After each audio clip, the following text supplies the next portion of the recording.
Right, so good evening and welcome to Cannon Fodder, the channel for Arsenal fans all over the world. So to those of you who have come and wanted to see the fan comments, I thank you so very much. So we're going to be covering just some of the comments that's come maybe over the more than like a week or so. So I'm going to read through them. Maybe guys, whoever's watching, get into the chat. If you have any questions, again, I will try and answer them as honestly and as the best way possible that I can.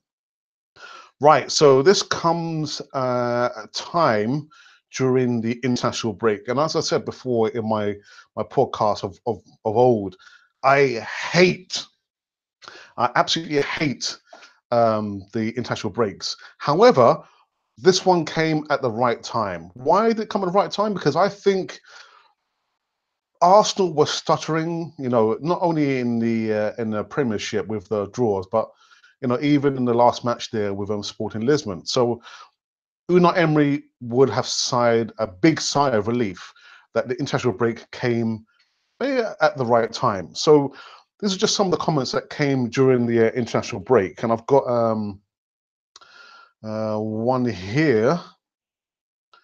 I think it's from TC. I'm not sure, TC, if you're watching from I'm Gonna Talk, and you say that you hate international breaks, but this one came at the right time. Yeah, definitely. It probably gave Emery some time to gather the troops together, just to regroup and talk about and refocus on the job in hand.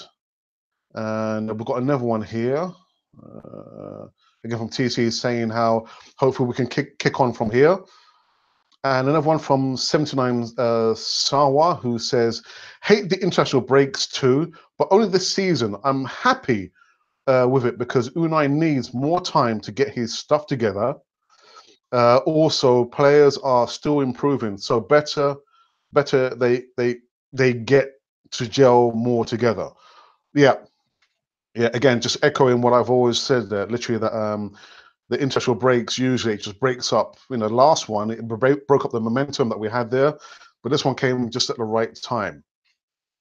And then we've got another one from another regular, Tunava Ghosh, who says, I think there is a difference between the two breaks we have had. This break has come at the time when I think it was all getting mixed up on draws in games we may have lost. So anxiously waiting to see. What's he saying? Is to see what's going to happen. So yep. And just go one more before we get into the chat, guys. Again, whoever's watching, if you've got any questions or comments, you want to just get involved and put your questions in the chat. We've got another one here. All right, I recognize this one. This is from Richard from Arsenal TV. And at the time, he's just responding to my preview when I thought the scoreline would have been 3-1. When we went out 2-1 winners there. And he says, I completely agree with you. It's a score. What I went for, as I feel, we will need to start Aubameyang on the bench because I heard he got an injury during the international break. It's a difficult one. It's a difficult one because I do feel as if we did miss Lacazette. I know you guys are going to say, yeah, but Aubameyang scored the goal. But apart from scoring a goal, he needs to bring a lot more to his game. His hold-up play, bringing other players into the game, just holding up the ball, not giving the ball away, too freely. I mean, with Lacazette, he's a completely different striker there. He's just rejuvenated. And we've got another one here. Let's see. I'm not sure who this one's from. Just saying, yo, brother, I like your style. Keep going, man. Thank you, whoever that one is from. And this is one from DJ Fury, where he says, yes, he should be sold. Now, who is he talking about? He's talking about Mustafi. I've seen some of you have saying that Mustafi had a really good game, but it could have been that one mistake that could have cost us the points. There was no need to jump in there on the attacker there. from what I saw, Bellerin was already covering, so he shouldn't have dived in and jumped in there, given a free kick just outside the penalty area. But anyway, we got away with it. And my personal point of view is, I think Mustafi has already earmarked Mustafi to be sold. Maybe not in the January window, but in the next available window. And we've got another one here from my brother, Mube Guna, who says, "Oh, I love this unpredictability of Emery. Need our captain back as soon as possible. Mustafi needs to be benched." I agree. Yeah, I didn't.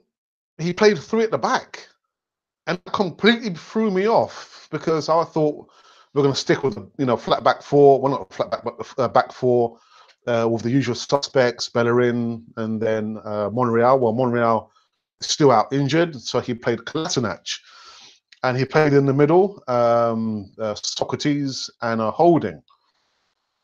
But yeah, the unpredictability is throwing me off, and it's throwing off all the other teams there. And even though it was an ugly win, it was a win nonetheless.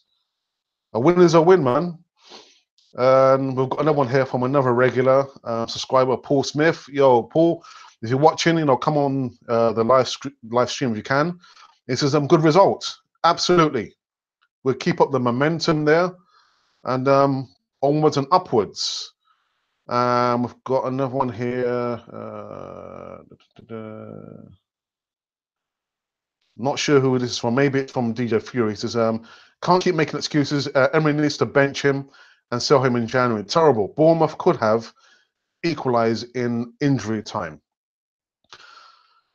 And another one here. I mean, yeah, guys, there's just so many comments. I am so grateful to you guys, putting these comments here on the channel.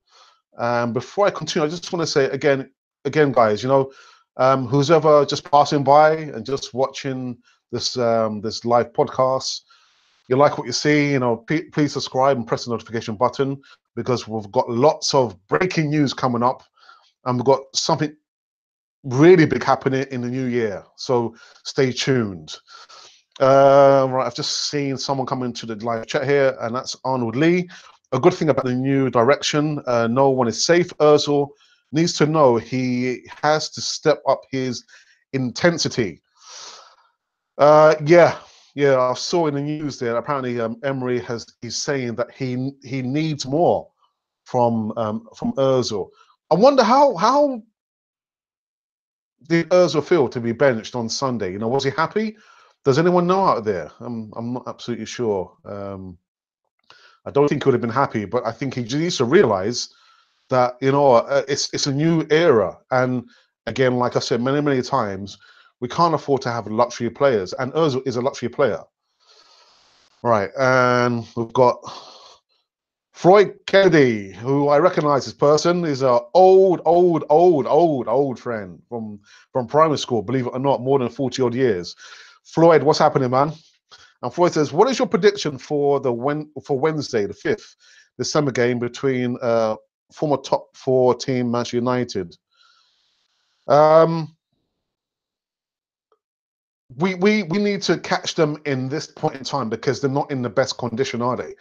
I'm not a Mourinho fan, but yeah, I'm not going to gloat over the demise of Manchester United, the old enemy versus Arsenal there. But in regards to my prediction, I think we'll beat them maybe 2-1, 2-0 or 2-1, Floyd. But what's your prediction for the match when we play against Manchester United? So let's quickly get back into the comments of the week and beyond.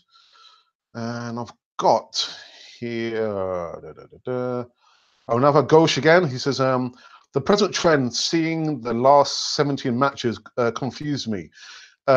Take this match, for example. Why play Mustafi if you need to have the additional defender? We should have taken a new young defender. Now, I've spoken to Arinav Ghosh. We've had long conversations. What conversations? But we've been chatting, to and fro about the defense. And I would love to see Mavropanos. Yes, I know he's injured, but we need to shake up the defense. Definitely, because we don't have a lot of money. If you do believe the reports that we've only got £40 million to spend on another player.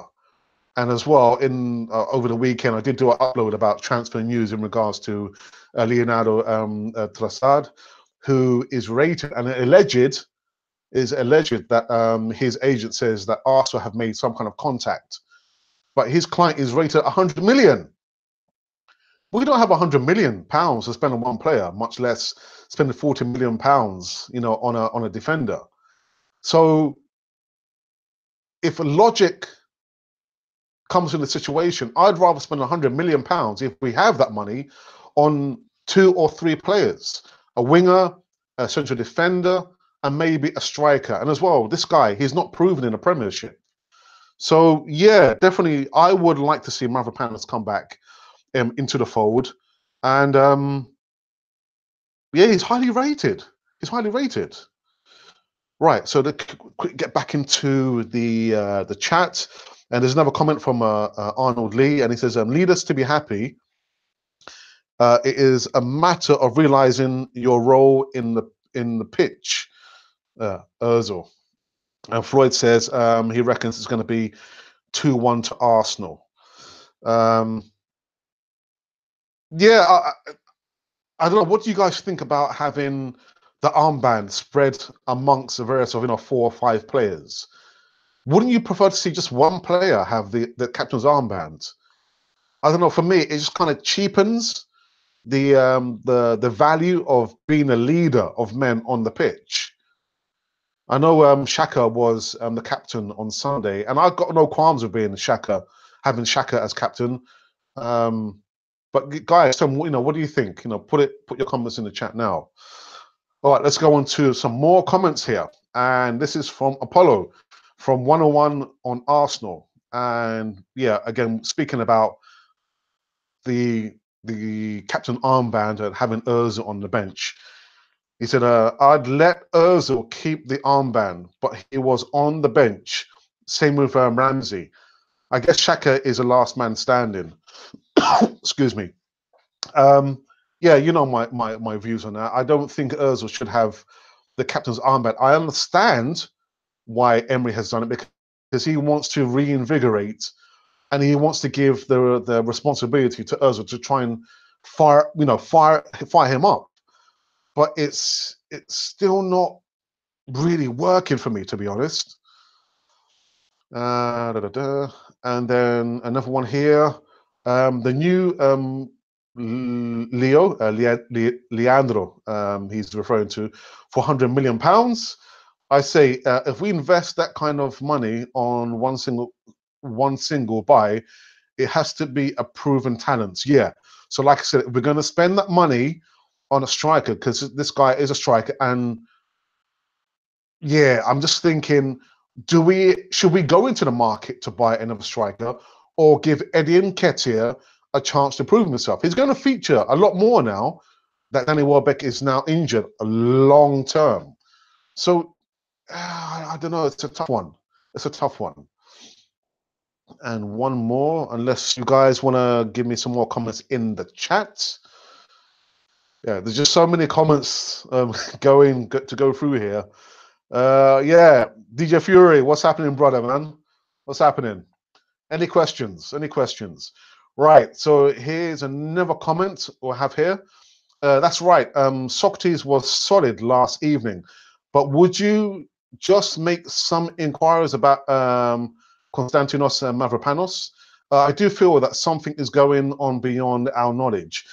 I did send you the message. I just made a comment or some communication with a reliable source, and the reliable source did tell me, actually the reliable source is James Rowe. Again, just look at his Twitter page. The guy is quality, and he's saying that Mavropanos is due to come back in December, which is just around the corner. And when he does come back, do you think Emery will put him straight into the fold, or do you think he'll give him some time? I mean, me personally, bring in Mavropanos, as soon as possible and ship out Mustafi. Again, that's my personal and honest point of view there. All right, and let's see. Yeah. So then he's just continuing saying that, oh, I'm such a big fan of this kid, and I put a gold star on the red card he took last season. Yeah, because he hasn't featured since last season, has he? Konstantinu Mavropanos. But yeah, we need to see this young boy, back in sooner rather than later. And I'm sure some there's going to be some grumblings about people saying, "Oh, but what about Rob Holding?" Yeah, Rob Holding's a good player, but you notice with Özil, there are going to be some games where Özil, it's just the game is just not right for him. And Emery has kind of already sees an opportunity to bench him for some games and play him in others. And I think that's the same with Rob Holding. I think there's just some games where you can't play Rob Holding because although he's technical gifted because he's 2-footed, I saw him on Sunday, kicking the ball using his left foot quite a lot. He does lack pace and he doesn't have that nous just as yet. I mean, Tony Adams, he wasn't the fastest of defenders, but his brain, moved quicker than his feet. Excuse me. So I think with Rob Holding, I think there are some games that you can't play him. Okay. Right. So yes, let's get back to the comments here. And what else do we have here? Right. Okay. And another one from Apollo from 101 on Arsenal. It says, this is true. This is why Walcott and Giroud suffered with life on the bench after both were scoring regularly over the years. When Wenger switched to 3 at the back, there were consequences. Yes. Yep. Definitely. Absolutely. And there's one more here. I mean, truth be told, Bournemouth were good. They were really, really good. I mean, when I saw Match of the Day 2 last night, the first goal was onside. It wasn't offside. So we were lucky to go in, at halftime, equal, 1-1. Things could have been very, very different there. Okay. All right. And I can see that Richard has now come into the chat. Richard, what's happening? Guys, before I go any further, just remember that this Friday at 5 p.m. UK time, I'm going to have my Easy Talk Bite Size. I'm going to have Richard from Arsenal TV. So make sure, I will leave the link in the box below for anyone who's watching now. But make sure you follow his channel and his Twitter account. But again, I'll leave the information in the box below. Yep. So Richard, good evening to you. Any questions, get into the chat and I'll try and answer the questions as best as I can. Right. Okay. And there's another one from Apollo. It says, this is one of those games that we would have lost last season. Absolutely spot on, Apollo. This game we would have lost last season. And you're right. Lacazette not being there really showed up in the final third. For me, Iwobi stepped up in the second half and bailed us out with creating that second goal. Great video. Yeah. Yeah, I thought, again, he's been outstanding this season, Alex Iwobi. And I think it just the first half, actually the whole team, it was really a lackluster performance in the first half. And then the second half, we kind of notched up, a few notches. And there was good movement. But Iwobi, not Iwobi, Mkhitaryan, didn't have the best of games.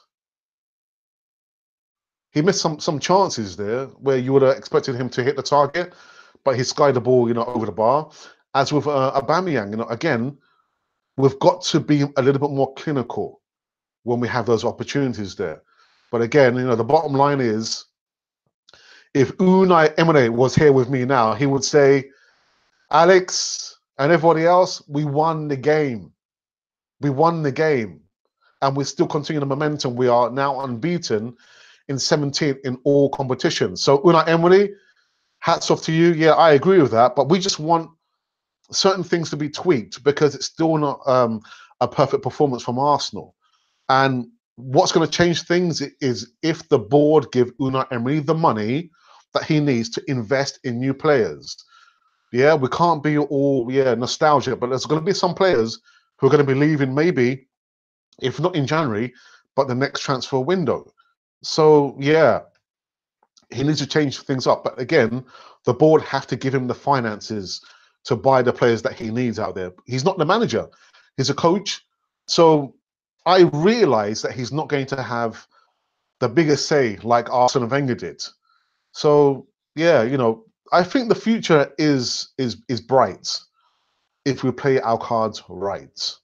Okay, so I'm going to stop there and just quickly go into the chat and let's see what's in here. So yeah, Richard from Arsenal TV says, "Good evening to you, mate. Be careful what you wish for." Was told, and I'm happy. Yeah, we were told that. Be careful what you wish for. I'm very, very happy. If anyone told me that would have been unbeaten in 17 games this time of the year, I would have said, "You're talking rubbish." But yeah, absolutely fantastic, man. Absolutely fantastic. Right, and let's see if there's any more. Right, there are no more comments, I believe. Right, so guys, if you have any more questions in the chat, or you have any just want to have a debate amongst yourselves, let me know. Otherwise, I'm going to end this live podcast. Fan comments. Yeah, like I was saying, that Bournemouth, they Eddie Howe has got these guys playing football, proper football. None of this hoofing the ball up and let's just hope for the best business. They play the ball on the grounds, the movement there with all the players, not just the midfielders and the attackers.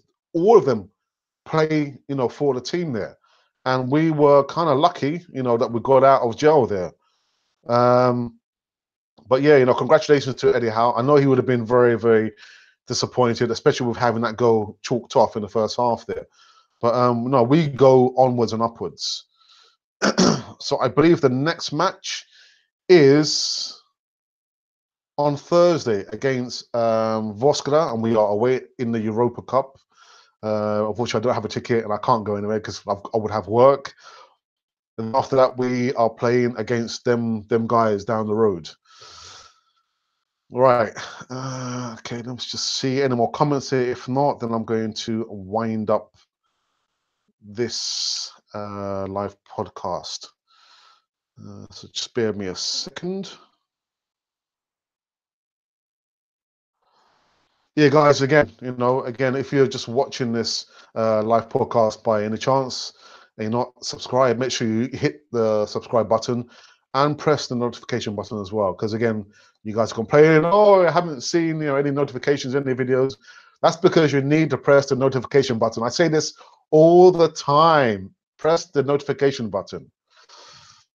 Okay.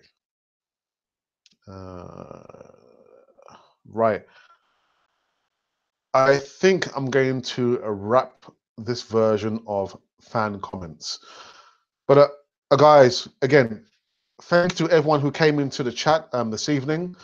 And those of you who sent comments over the last week or so. Without those comments, I couldn't do this segment on Canon for the TV. But anyway,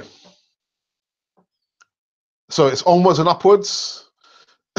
Unbeaten in 17. And this has been Cannon Fodder, the channel for Arsenal fans all over the world. Breaking news.